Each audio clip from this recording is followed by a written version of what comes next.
ਮੈਨੂੰ ਪਤਾ ਕਿ ਦੁਨੀਆ ਨੂੰ ਇਹ ਗਵਾਰਾ ਨਹੀਂ ਹੋ ਸਕਦਾ, ਪਰ ਝੂਠ ਕਹਿੰਦੇ ਨੇ ਸਾਰੇ ਕਿ ਪਿਆਰ ਦੁਬਾਰਾ ਨਹੀਂ ਹੋ ਸਕਦਾ।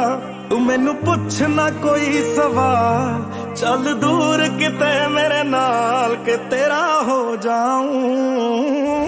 ਮੈਂ ਕਿਸੇ और